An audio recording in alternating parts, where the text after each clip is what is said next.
Hey crew, it's Bid and I'm back with some more Esoterica. Today we are diving back into the works of Mr. Charles Haanel. This is the Master Key System, Part 9. We are reading aloud and discussing as we go along the various points that are brought to light by the text. It's not the format for everybody, but some people seem to find enjoyment in it, so you are more than welcome to tag along as we continue our exploration.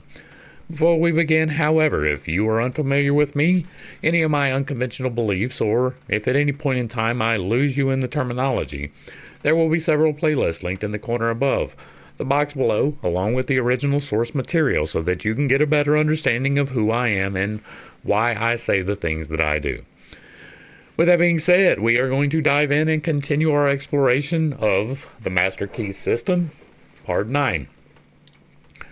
This part tells of the fundamental principle, the imperative condition, the immutable law, underlying every successful business relation or social condition. It tells of the law by which you may make yourself irresistible, by which you may sweep away every form of discord and harmony and doubt.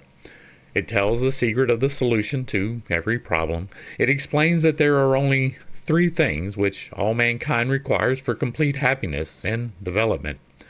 It tells what they are and how they may be had. All right. Introduction, Part 9.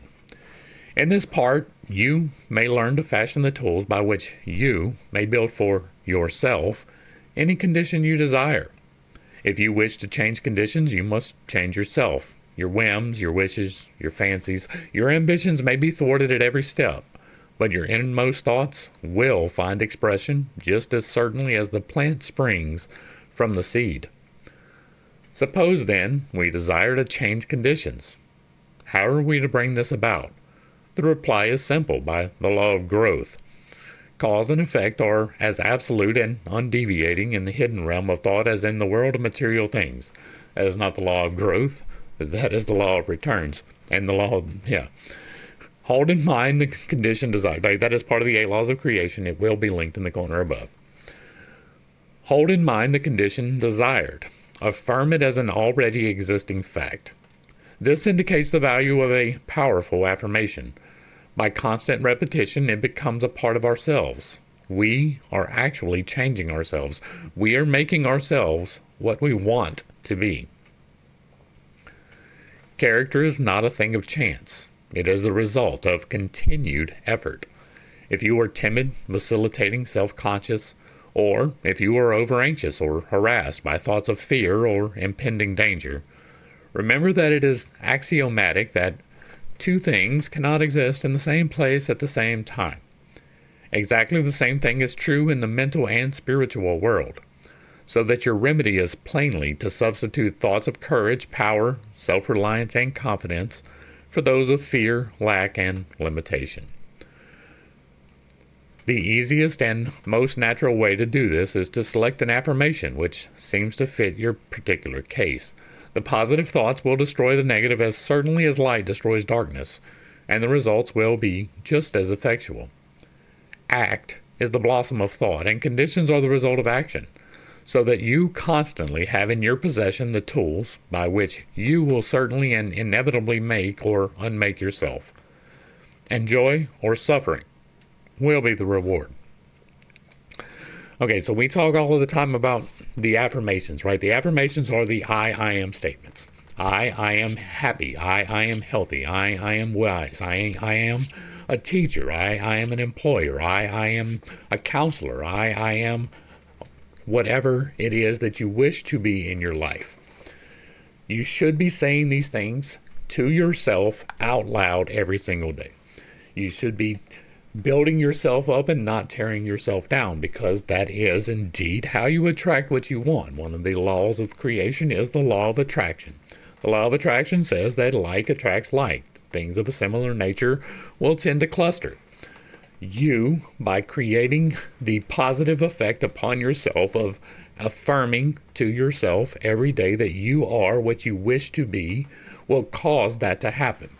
You have to make character choices all day long, right? Am I going to act within my character or outside of my character? And that is the character which you desire to be. If you are perfectly happy being an angry person, then that will be the result. But if you are not happy being the angry person, then when the anger comes to you, you have to choose not to embrace it.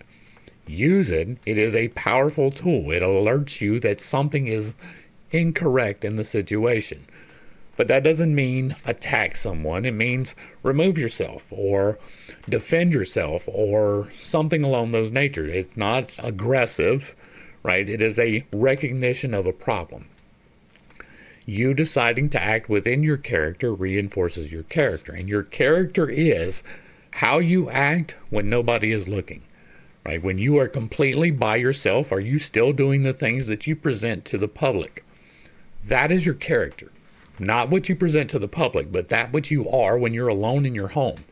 If you are acting outside of what you want your character to be when you are in your home, then you need to realign. You need to figure out what is going wrong and how you can correct it.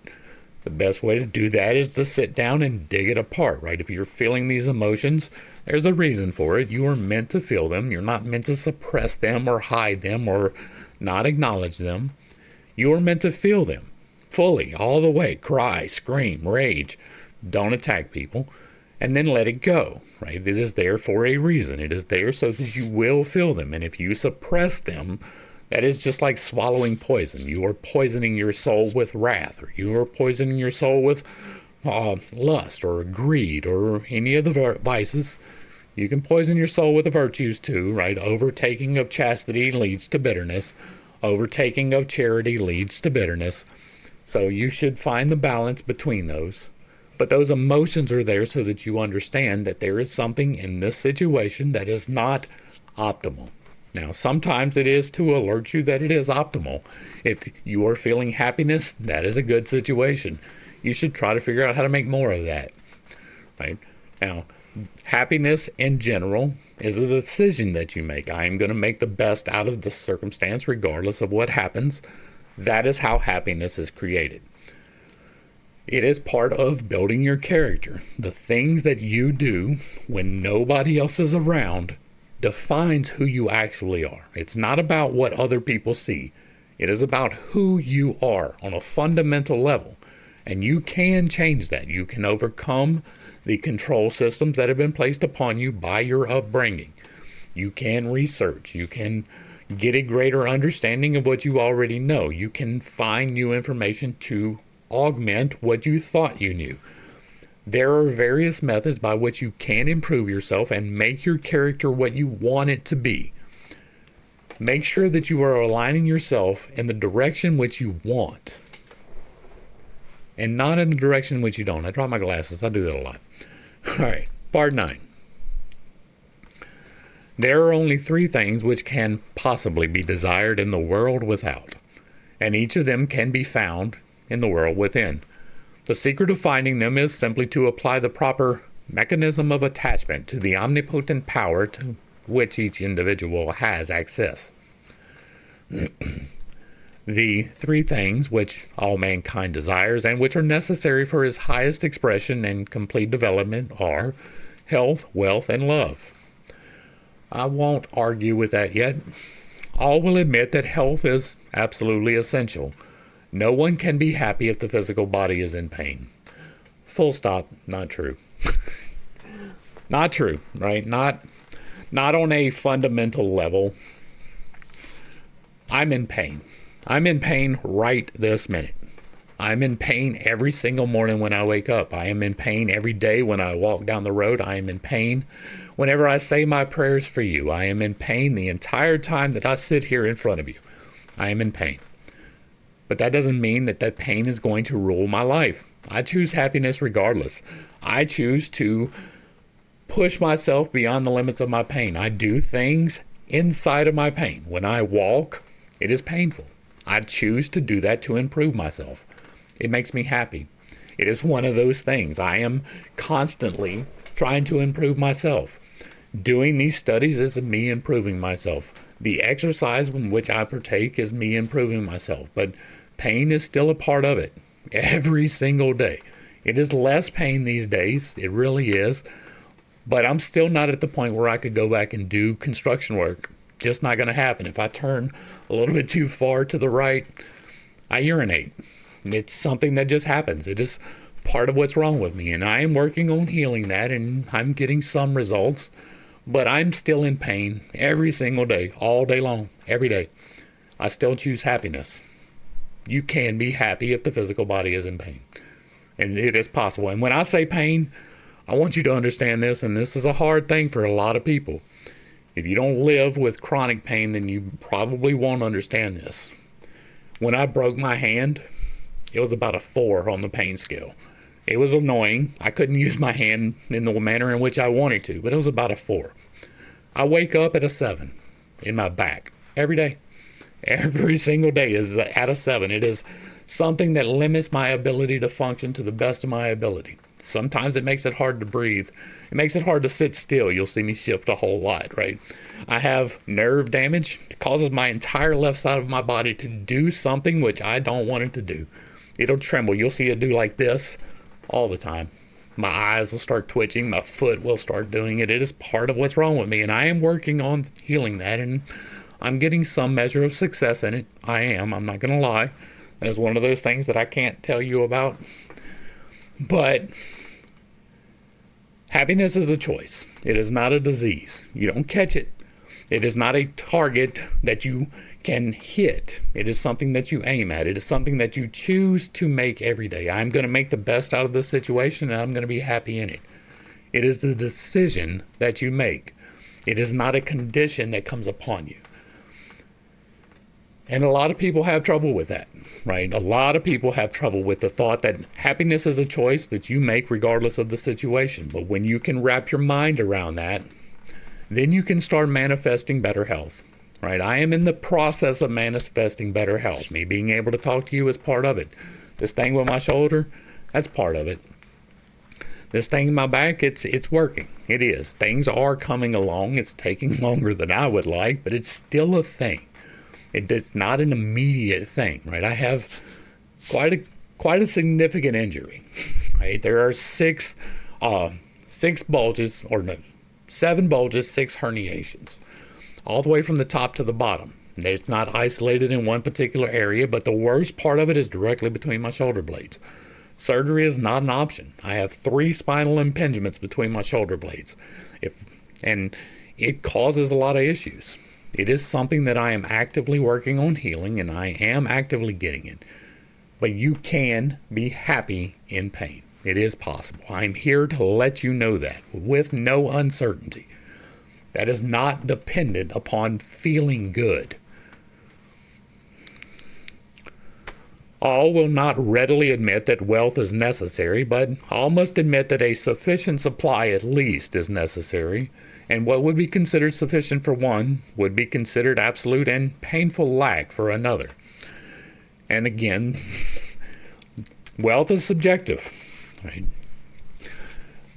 I want to be able to pay my bills without having to worry about it. I would love if I had enough income coming in where I could put my bills on auto pay so I didn't forget to pay them. If I could go to the grocery store and buy the things which I would like, not just the things which I need. That is something, right? But I have provision. I have a house, and I am thankful. I have food to eat, and I am thankful. I have love in my house. That is part of the provision. Is it perfect? No, right? There are conditions here that I am not entirely at peace with, right? I love this house. This is the house that my children consider their childhood home. But I've got a complete and total person next door that is outside of the box. He has no sense of personal boundaries. He is constantly trespassing upon my land and breaking things, right? Digging ditches in my yard, doing all kinds of things that are outside of the pale. So I'm not entirely happy with what I have, but I am happy with what I have. You know what I mean? Be thankful for the provision that you have, and it is perfectly fine to want more. Right? I am earnestly striving every day to open the doors of the opportunity that will take me away from right here. I don't know where it's going to lead, right? It could be Washington State, though I really hope not. It could be New York State, although I really hope not. It could be right down the road, but somewhere else is going to open up. There will be a door to more money, right? But money is not where happiness lies at all. You can be completely broke and destitute and still happy. You want to hear a story about that? I lost my job when I got injured, right? I lost my house because of that. I was unable to pay for the home that we had bought. We had been there for 3 years, right? In the third year, we lost the house. It was foreclosed upon, and we were homeless. We were still provided for, though. My neighbor across the street from that house had a house that was her father's, and she let us live there for 2 years rent-free. That was provision. The house was old. It was built in the 30s, had no insulation. It had natural gas heater, one, in the living room.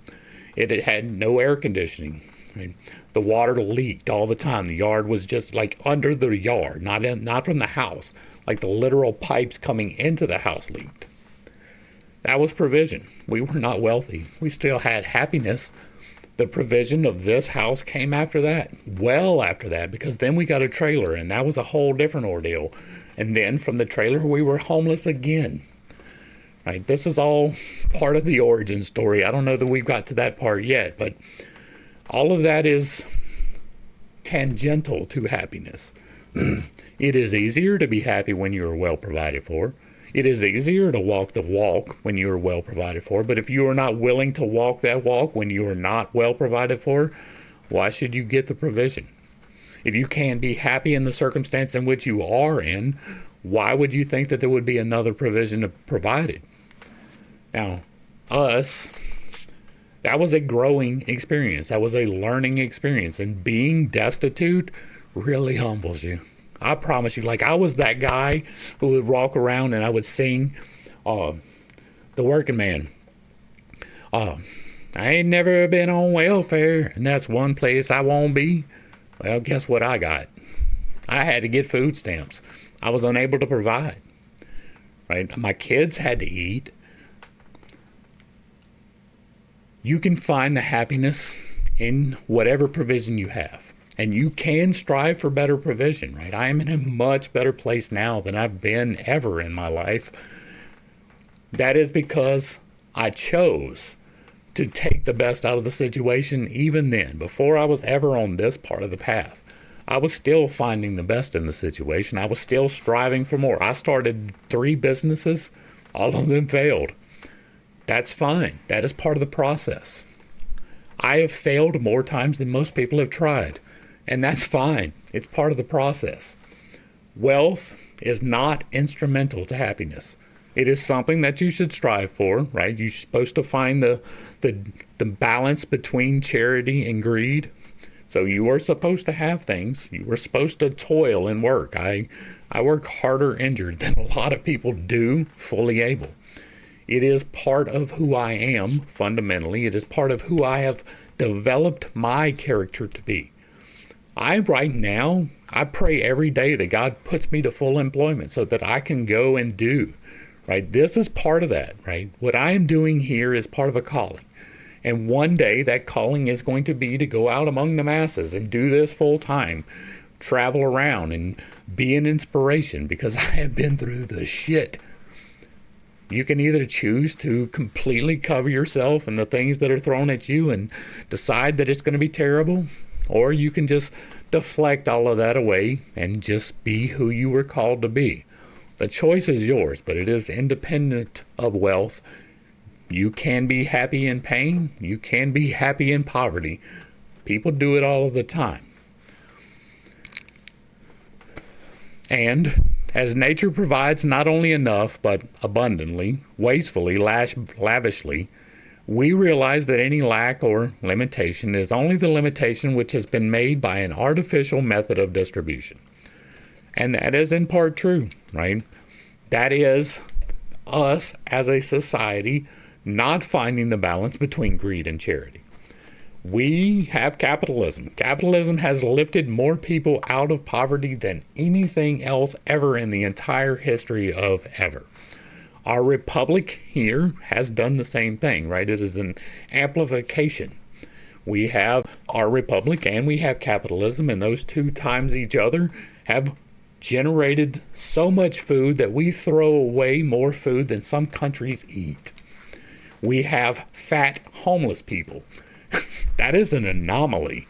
Do you understand that throughout history, being obese was only for the rich? Right? Having a little extra poundage was only for the rich. It wasn't for the poor man. The poor man was too busy working and scrambling and hoping that he took in enough from his harvest to make it through the winter every single year. Our distribution system, however, sucks. It does. We make enough food just in the United States to feed the entirety of the world. We pay farmers in this country not to grow things so that the distribution system can maintain the level of profit that they currently have. I ask to be an example of ethical capitalism. I want to invest the money that I make from my own efforts into other things. I'm not at the point where that's a possibility, right? I have 2 donations that I make every month, right? One donation goes to K-Love, which is a radio station. If you're unaware, it is a Christian radio station. They play Christian music. We spend $50 a month on that. And then I spend $10 a month on Timcast IRL, like the Timcast show, because I believe in what they believe in. And sometimes it overdraws my bank account, right? $60 is a deal breaker. I'm working on changing that. It will be changed eventually, right? God will manifest the things which are meant for me, and those things which are meant for me will be abundant. But I can grow things. I got a watermelon still growing out there now. I have fig trees and pomegranates and apple trees here in my yard, and here in Louisiana, apple trees are not a normal occurrence. Right? I am working towards doing everything I can to provide the abundance that I desire. That is something that we as a society need to come together on. It will mean a little bit less of profits, but it will mean that a few more people are lifted up.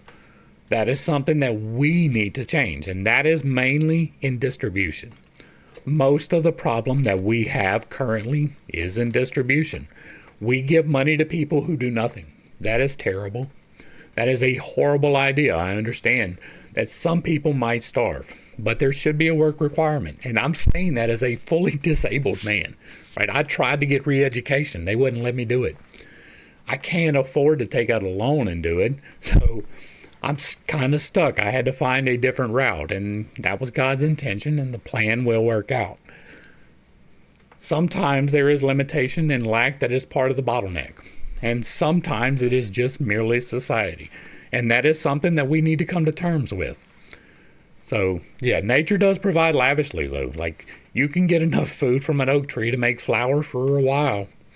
Is it the best? No, it's got tannins and you got to work it out and all of that. But there are a lot of things that grow in the ditches along the roads and down the canals around here that you can pick and eat. There's all kinds of food that you can go and get, and their seeds are everywhere. You can grow all kinds of things if you're not wanting a lawn, but you're wanting an agroscape, right? If you're gearing yourselves towards the production of food in abundance, then we could solve a lot of the problems that we have. Our monoculture agriculture, that's a problem. We are both providing an overabundance, right? We're at such an abundance of corn and things that are genetically modified, so that is an entirely different problem, that we have found different uses for corn, right? We make so much corn that they're turning it into gasoline, right? Ethanol. But like it's part of the process. Our problem is indeed distribution. For the most part, it's not that nature doesn't provide the abundance. Now, a lot of it has to do with our attitudes, right? You're supposed to have grass and keep it cut, or the HOA is going to kick you in your nuts. I hate HOAs. It was one of the things that I absolutely refused to buy a house if it had one, because I want to grow things in my front yard. I want to be able to plant a fig tree, right? I want to be able to plant watermelon. I want to be able to plant sage. Those are things I have currently growing.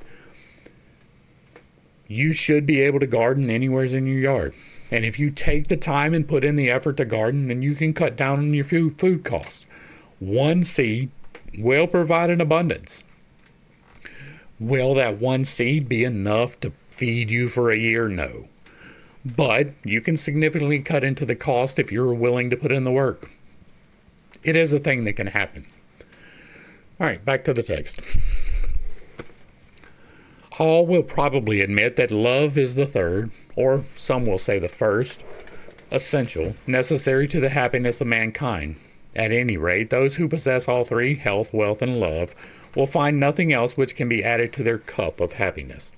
Now, I do agree that love is probably the first, right? It is the underlying fundamental way of raising your harmonic, right? Everything is a vibration. That is one of the laws of creation.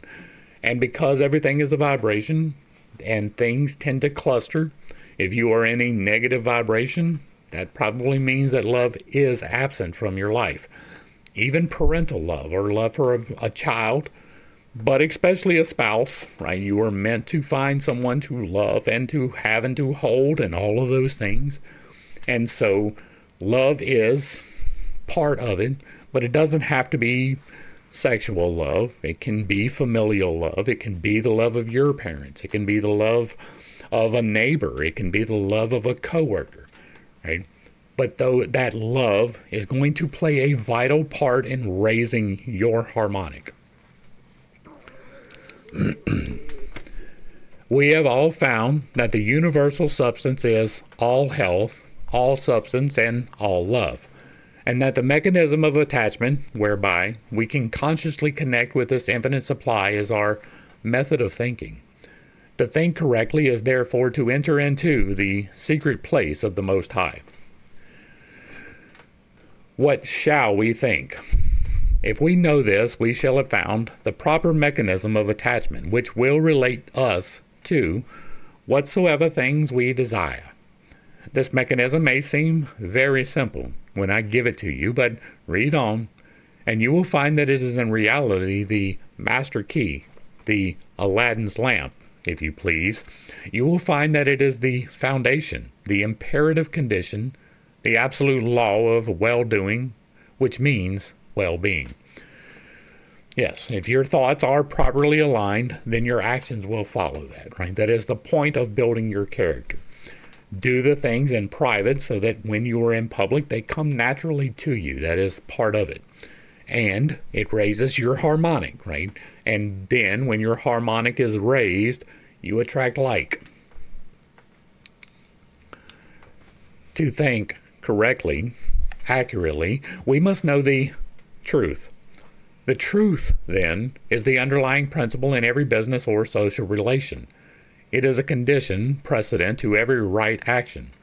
To know the truth, to be sure, to be confident, affords a satisfaction besides which no other is at all comparable. It is the only solid ground in a world of doubt, conflict, and anger, and danger. And that is why we did the Bible study, right? That was part of the reason for the entire Bible study, was to find the truth of that. That's why I do this, to point out the truth and the not truths. Because sometimes people are, with the best intentions, still misaligned. They still don't quite get it. Now, I say with a grain of salt, right? I have a path, but it's not the only path. There are other paths that can get you there. It may not get you there in the way that mine does, right? I believe that mine is the correct path, but there may be a path that's just parallel with one little difference. It can lead you to the same goal. Sometimes it's tangential and it goes in a completely different direction, but sometimes the path is just a little bit different. I try to bring a little bit of enlightenment and show a little bit of truth through that enlightenment.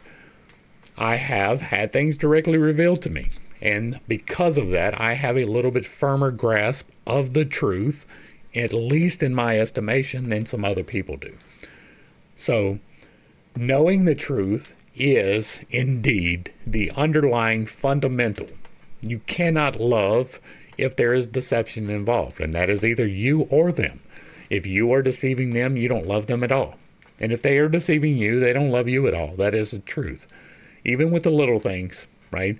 Does this make my butt look big? Yeah, a little bit. Would that hurt your feelings? If so, then you're not really feeling love. You're wanting affirmation. Love is not always about affirmation. Love is sometimes about correction. It is saying, this is the truth, and I will stand in it. Are you strong enough to stand in the truth that might hurt your loved one's feelings? That is true love. If you are willing to say, I'm not entirely pleased with this situation, because you're not, right? Then you should be striving, like couch it in love, be like, yeah, maybe that's not the pants for you, right? But regardless, you shouldn't be lying. If you are lying to your spouse, you are not loving them. You may think you are, but you're not, even in the little things. Don't do it meanly, though. To know the truth is to be in harmony with the infinite and omnipotent power. To know the truth is, therefore, to connect yourself with a power which is irresistible and which will sweep away every kind of discord, inharmony, doubt, or error, because the truth is mighty and will prevail. That is true, right? The truth will come out eventually, right? And if you can point it out in a gentle way, then the correction can come in a manner that is not so abrupt. If you are making the peace, then eventually when that truth comes out, they're going to be upset with you, right?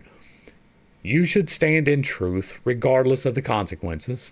Now, be nice about it, but you should stand in fundamental truths regardless, right? Some things are true regardless of whether or not somebody else believes them.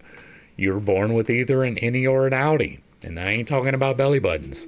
You can't change the fundamental genetics of that. You can alter the surface level things that you can see. You can take chemicals to try to alter the processes by which your body works. But that's not the truth.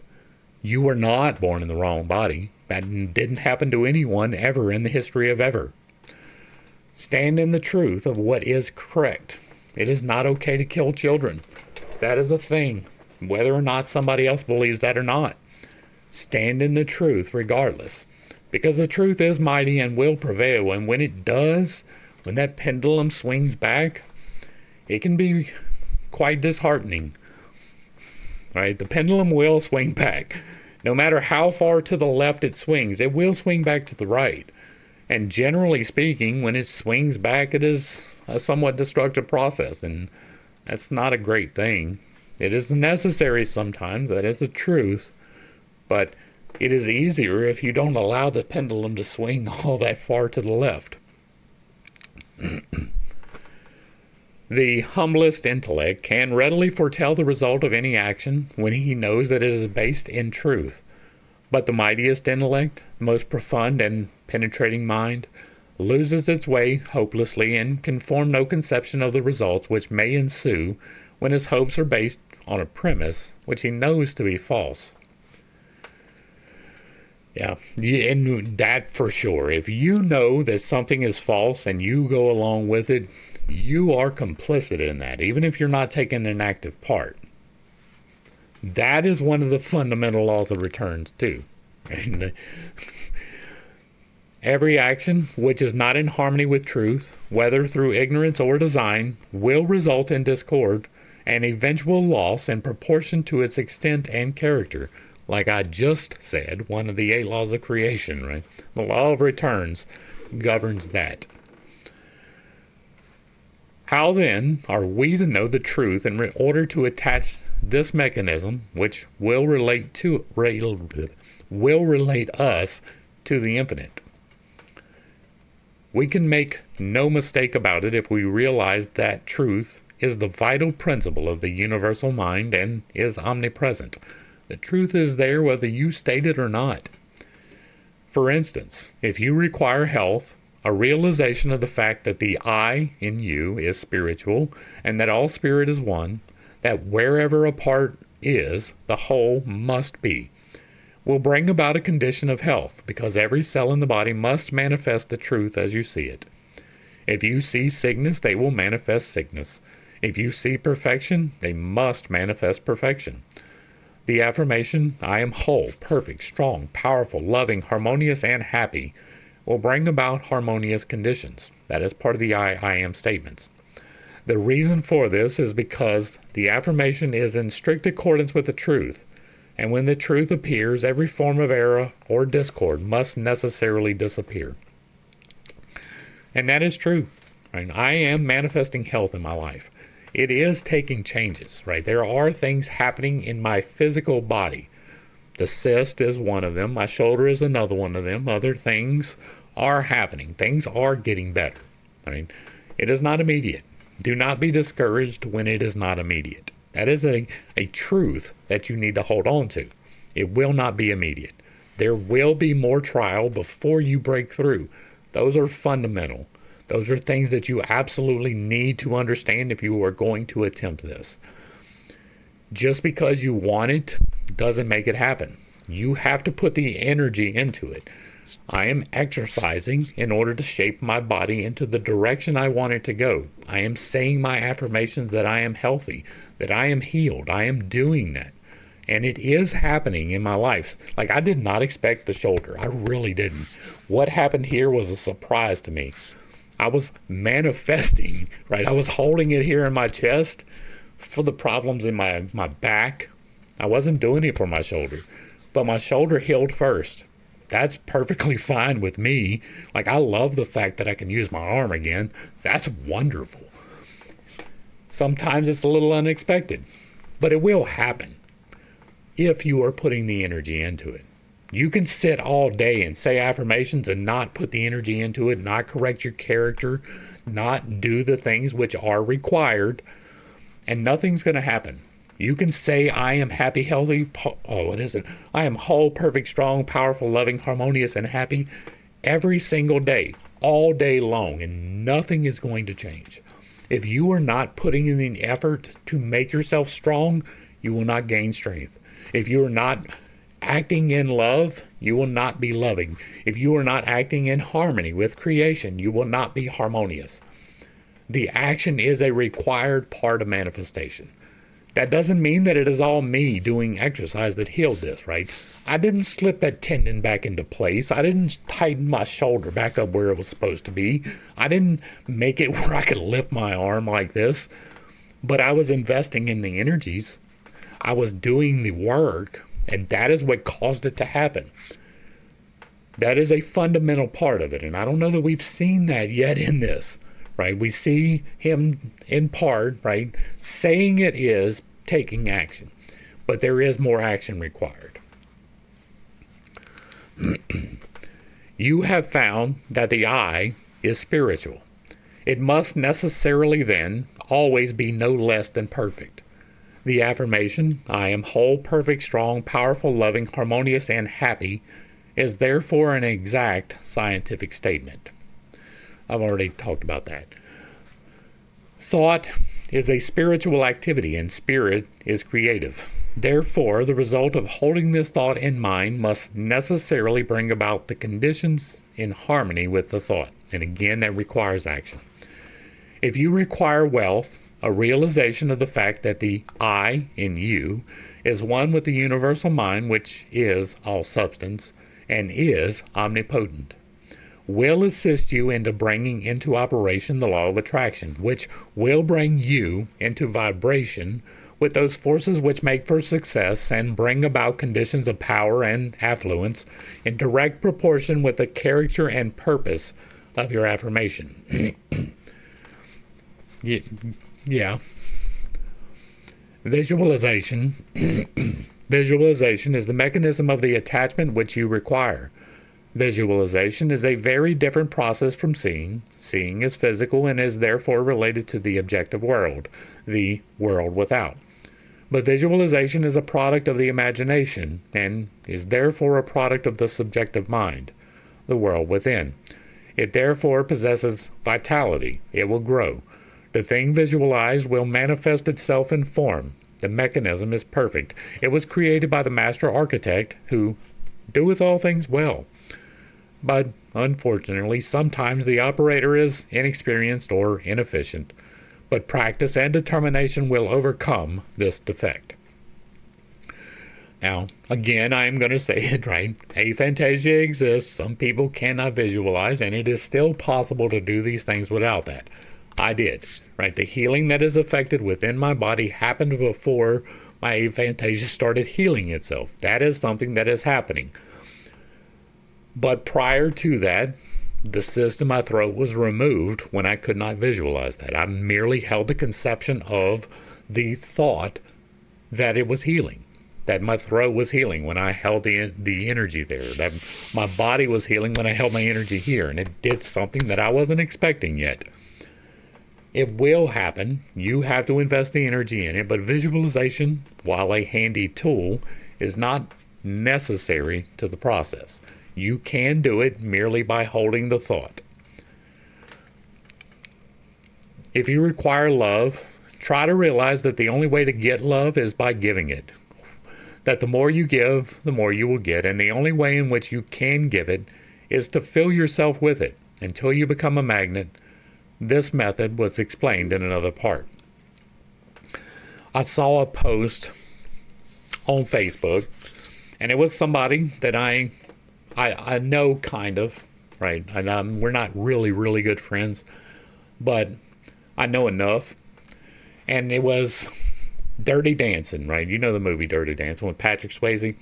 Well, it was the scene where they were practicing, and the woman in particular posted that clip, and she put over the top of it, "I wish that I had a love like this." And she's married, she has kids, and the thought that comes through knowing the situation just a tiny bit is, well, do you give love like that?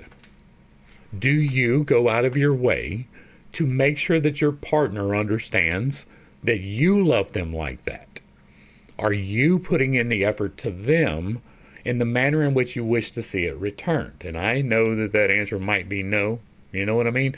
And so it is perfectly good to want that love, but you have to show it, right? I make it a point, right? And I don't succeed every day, but I do try to succeed every day in showing my wife how much I love her, right? I try to go out of my way one time a day to make her feel like she's in a movie.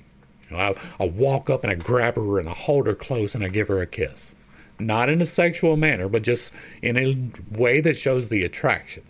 Or I like grab her and we dance for a second, or we do something that is a little bit above and beyond. I try every single day. Now, that energy may not necessarily be returned right away, but it is something to invest in. Right? If you're going to invest in anything, invest in love, because that is where the most returns will show up. But don't expect your partner to put in the effort that you're not willing to do. If you are not willing to go above and beyond for your partner, why would they do that for you? If you are not just the basic stuff, right? If you are at home and you're a housewife, right? I'm a house husband, so I can speak on this. It's not enough to just do the dishes and cook the food and do the floor, right? Or clean the house. It's not enough to just do the bare minimum. You have to invest above. If you're not investing above, then the return cannot come to you. It just simply can't. It is a fundamental law of creation. It is the law of returns. So invest in what you want. If you want that return of love, then invest that love so that it can be returned. Is that something that should be? Probably not, right? It should be an equal flowing, free giving from both of you. That is how the relationship is supposed to work. But if someone doesn't take the lead, then it's never going to happen. So you take the lead. You go above and beyond. That doesn't mean that you have to submit yourself entirely to their whims, right? That's not the energy I'm talking about. It is showing above and beyond the normal that this is your person. This is who you want to invest your life with. Own that. Like, claim that. Take it upon yourself to do the hardest part. And the hardest part in that situation is to be the first one. Be the first one. That is up to you. If you want the return in your life, then do that. Show that. That doesn't mean to do that in an abusive situation in any manner, either physical, mental, or financial, right? Or any other. There is no tolerance for abuse, right? But in a normal relationship, be the one who goes above and beyond. It will be returned to you. Maybe not right away. Sometimes it takes a little while to take effect. But you should be investing in your relationship in that way. He who has learned to bring the greatest spiritual truths into touch with the so-called lesser things of life has discovered the secret of the solution of his problem. One is always quickened, made more thoughtful, by his nearness of approach to great ideas, great events, great natural objects, and great men. Lincoln is said to have begotten in all who came near him the feeling awakened when one approaches a mountain. And this sense asserts itself most keenly when one comes to realize that he understands the things that are eternal, including the power of truth. I won't get into my Lincoln rant, but Lincoln was not necessarily somebody to idolize, right? Lincoln was an individual. He was definitely a character, and there was a whole lot that he did correctly. But there was a whole lot that he did not do correctly.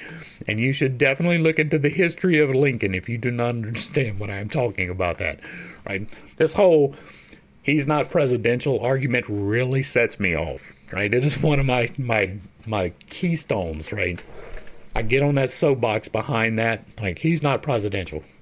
Have you any idea about our presidents?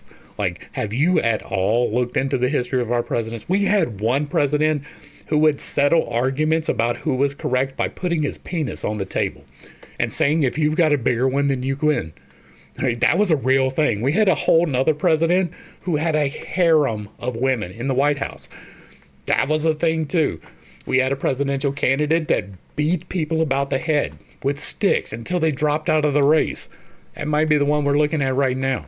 There are a lot of things throughout history that have been done well by these people, but not everything they did was correct. So that is, just seeing the name is enough to set me off sometimes. Like, he did a lot of good things, don't get me wrong, right? I think slavery is an absolute abomination. I hate the fact that it still exists today, that people are still being sold in open air markets around the world and in the back rooms here in my country. I hate that. I think that it is a terrible thing, that slavery should never have been a thing, but it was the history of humanity. The abolition of slavery is perfectly fine with me. I have zero problems with it. That was a good thing that he did. Some of the other things were not so much. It is sometimes an inspiration to hear from someone who has actually put these principles to the test, someone who has demonstrated them in his own life. I am today in receipt of a letter from Mr. Andrews. He says, "Dear friend, you will find my experience published in the March issue of Nautilus, and you are at liberty to make your extracts from or reference to it that may suit your purpose. Sincerely yours, Frederick Andrews, Oddfellows Building, Indianapolis, Indiana." Now, this is what I'm doing, right? I have actually put these principles to the test. The things that I am telling you, I have enacted in my life. I am genuinely striving to correct my character to the best that it can possibly be. It is something that I practice. I do not just preach. I was about 13 years old when Dr. T.W. Marcy, since passed over, said to my mother, "There is no possible chance, Mrs. Andrews. I lost my little boy the same way after doing everything for him that it was possible to do. I have made a special study of these cases, and I know there is no possible chance for him to get well." She turned to him and said, "Doctor, what would you do if he were your boy?" And he answered, "I would fight Fight as long as there's a breath of life to fight for. That was the beginning of a long, drawn-out battle with many ups and downs. The doctors all agreeing that there was no chance for a cure, though they encouraged and cheered us the best that they could. But at last the victory came, and I have grown from a little crooked, twisted cripple, going on about my hands and knees, to a strong, straight, well-formed man. Now, I know you want the formula, and I will give it to you as briefly and quickly as I can. I built up an affirmation for myself, taking the qualities I most needed, and affirming for myself over and over again. I am whole, perfect, and strong, powerful, loving, harmonious, and happy. I kept up this affirmation, always the same, never varying, till I could wake up in the night and find myself repeating, I am whole, perfect, strong, powerful, loving, harmonious, and happy. It was the last thing on my lips at night and the first thing in the morning. Not only did I affirm it for myself, but for others that I knew needed it. I want to emphasize this point. Whatever you desire for yourself, affirm it for others, and it will help you both. We reap what we sow. If we send out thoughts of love and health, they return to us like bread cast upon the waters. But if we send out thoughts of fear, worry, jealousy, anger, hate, etc., we will reap the results in our own lives. That is true. Right? I say prayers for y'all every single day. Right? It is for me, but it is for you too. I say every single day that I want you to have peace, love, forgiveness, freedom, and prosperity in your life. Every single day. I say that multiple times a day for you. Right? For everybody who ever watches any of my videos, you are included because I pray for everyone. I do every single day. I am giving out that energy to you every single day. When I make my shorts and I say, I'm out here praying for you, I have just finished doing that for you every single day. Now, here recently, it's dark, so I've been doing them inside, but I have just finished my walk. And I say that for you every single day. There are more prayers that I do, but that one is part of it every single day. It used to be said that a man is built completely anew every 7 years, but some scientists now declare that we build ourselves entirely over again every 11 months, so that we are really only 11 months old. If we build the defects back into our bodies year after year, we have no one to blame but ourselves. I think that the science is pretty firm on the 7-year mark. Right, as far as I am aware, and I am perfectly willing to be corrected on that, but I don't think it's been, there may be some processes by which it is 11 months, right? Like I think the blood actually does change out about then, but like your muscle tissue is replaced every 7 years. Your bones also replace themselves, like the marrow forms new calcium and the old calcium kind of dissipates through the bloodstream. It is part of the process, and I do believe that it is 7 years and not 11 months for most of it. Man is the sum total of his own thoughts. So the question is, how are we going to entertain only the good thoughts and reject the evil ones? At first, we can't keep the evil thoughts from coming, but we can keep from entertaining them. The only way to do this is to forget them, which means get something for them. This is where the ready-made affirmation comes in. When a thought of anger, jealousy, fear, or worry creeps in, just start your affirmation going. The way to fight the darkness is with light. The only way to fight cold is with heat. The way to overcome evil is with good. For myself, I never could find any help in denials. Affirm the good, and the bad will vanish. I have given this advice to you before, but you may be brand new here. This might be the first video. That is exactly how you do it. Whenever you start feeling any of the bad thoughts, take it to prayer. That is what I say to do. Now, affirmations and prayer are kissing cousins at the best. So do that, right? You are investing your energy into what you want. You start feeling the things that you don't want, whether that be depression or anxiety or addiction, right? Take it in prayer. Sit down, stop, do what you need to do, right? Dear Heavenly Father, I come to you with this request. And then detail it. Say what you actually want. Don't talk about what you don't. I want to overcome this situation, Lord. Please help me to do so. Take it in prayer, right? I talk all of the time, prayer, fasting, and meditation. That is what I do, right? When I still have my days, there are still times when I am bubbly and excited, and there are times when the world is getting kind of oppressive. And when the world is getting kind of oppressive, for me, when those thoughts start kicking around again, then maybe it's not a good idea to be here. That's when I fast, right? That's when I stop the intake of things and I spend my time on God, right? Fasting prepares you to hear back, and it allows you to hear back in a clearer tone. Whenever you get hungry in the process of fasting, that is a key to remind you, pray. Say your prayer right now, spend a little bit of time in meditation. Every single time that you feel hungry while you're fasting, that is part of the process. It is a reminder to you to become more of the spiritual person that you were intended to be. Now, some people take fasting in a different way. They do it on specific days, or they do it whenever the control system tells them that it's a good idea, right? I rant about Lent all the time, so I'm not going to do that today. But take the time to focus your thoughts where they need to be. Now, for me, that is prayer, fasting, and meditation. I tell you to do it the same way because it has worked for me. There are days when I'm like, I don't deserve to be here. There are days when I'm like, I really don't feel like doing this anymore, Lord. Please help me here, right? That is the time to start your fast. That is the time to spend the time to set your intentionality, to focus on the things that you actually want and not the things that you don't want, because entities are real. And normally, if those type of things are kicking around in your head, that is something speaking in your ear. You may not see it, you may not be aware of it, but it's probably there. It is one of those entities that tend to cluster around those control systems.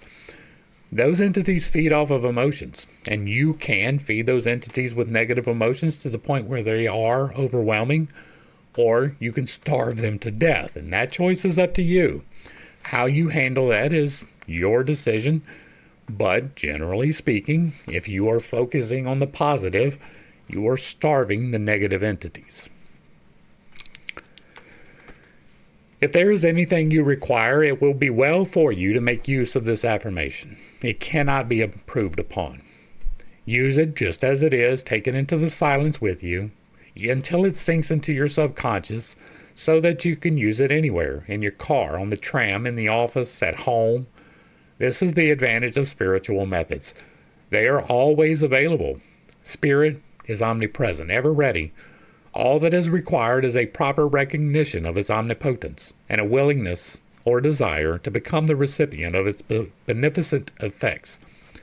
And yes, that is true. If our predominant mental attitude is one of power, courage, kindliness, and sympathy, we shall find that our environment will reflect conditions in correspondence with these thoughts. If it is weak, critical, envious, and destructive, we shall find our environment reflecting conditions corresponding to these thoughts. Thoughts are causes, and conditions are effects. Herein is the explanation of the origin of both good and evil. Thought is creative and will automatically correlate with its object. This is cosmological law, the law of attraction, the law of cause and effect. The recognition and application of this law will determine both beginning and end. It is the law by which, in all ages and in all times, the people were led to believe in the power of prayer. As thy faith is, so be it unto thee, is simply another, a shorter and better way of stating it. And again, yes. Your next exercise is to visualize a plant. Take a flower, the one you most admire. Bring it from the unseen into the seen. Plant the tiny seed, water it, care for it, place it where it will get in the direct rays of the morning sun. See the seed burst. It is now a living thing, something which is alive and beginning to search for the means of subsistence. See the roots penetrating the earth. Watch them shoot out in all directions. And remember that they are living cells, dividing and subdividing, and that they will soon number millions. That each cell is intelligent, that it knows what it wants and knows how to get it. See the stem shoot forward and upward. Watch it burst through the surface of the earth. See it divide and form branches. See how perfect and symmetrical each branch is formed. See the leaves begin to form. Then the tiny stems, each one holding aloft a bud. As you watch, you see the bud begin to unfold, and your favorite flower comes to view. And now, if you will concentrate intently, you will become conscious of a fragrance. It is the fragrance of the flower as the breeze gently sways, the beautiful creation which you have visualized. And again, that is a handy tool. I'm not going to discount that, but if you have aphantasia, it is not a necessary one. What you can do in lieu of this is to walk outside. Find a tree, find a bush, find a shrub, and do the same thing. Walk through the conceptualization of it. Take that tree back to a seed. See how it came to land there, right? See it begin to form. Think about the things. The conceptualization of it is just as effective as the visualization, at least as far as my experience goes now. Once again, I am beginning to be able to visualize. I do not have full control of it yet, but it is something healing within me through the processes by which I am talking. So I am healing my aphantasia. It is not immediate any more than my shoulder was immediate, or any more than my throat was immediate, or any more than my back is. These are things in the process of growing, putting out roots, putting the stem up, the branches spreading, the bud coming out, and all of a sudden it smells like a skunk in here. That is a process. Just as the process of growth is, so is the process of healing. It takes time. The roots have to go out before the stem can come up. Otherwise, it will not grow. The stem has to come up before the branches can form. Otherwise, it is not growing right. The branches have to grow before the leaves or before the buds, right? There is a process by which it must unfold. This visualization process is helping you to internalize that change, the process by which growth happens. That is an important step, and if you cannot visualize it, you should at least conceptualize it. Take the time to go out into nature and do that, right? Not just sit in your house and think about it. If you can't visualize it, go to the tree, right? Go to the bush, go to the shrub. Do whatever it is that you need to do to actually see it and think about it in full, right? All the way from the beginning to the end and then back to the end. When you are enabled to make your vision clear and complete, you will be enabled to enter into the spirit of a thing. It will become very real to you. You will be learning to concentrate, and the process is the same, whether you are concentrating on health, a favorite flower, an ideal, a complicated business proposition, or any other problem of life. Every success has been accomplished by persistent concentration upon the object in view.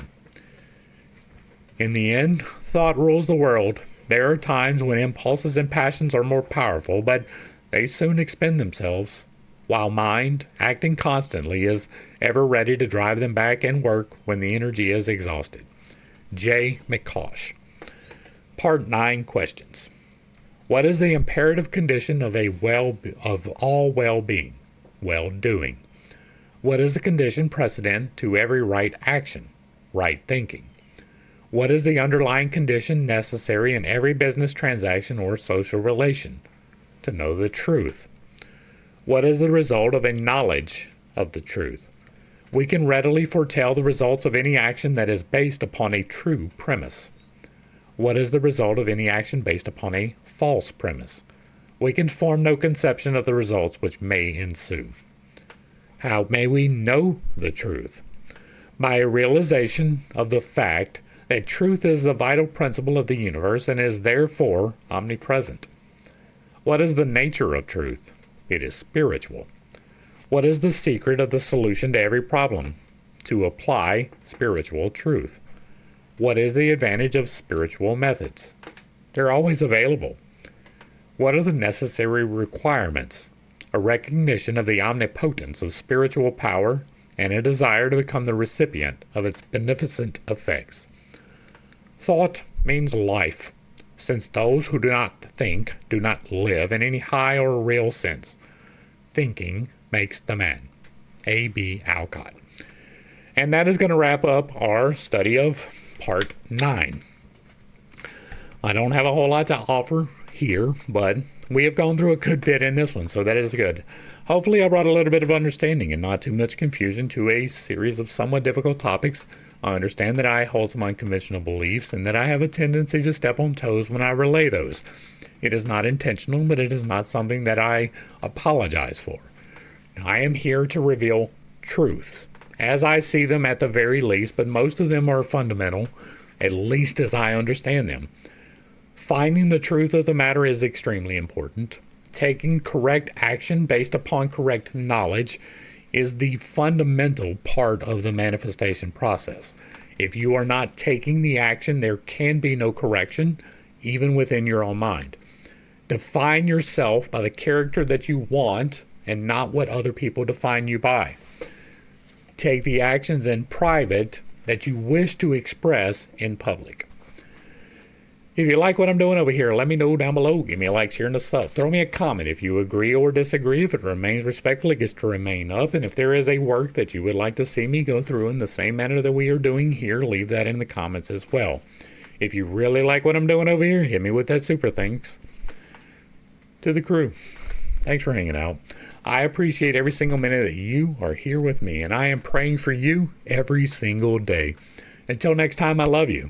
God loves you. You are perfect, whole, and complete, just the way that you are. And this has been Pitt's Take. Peace.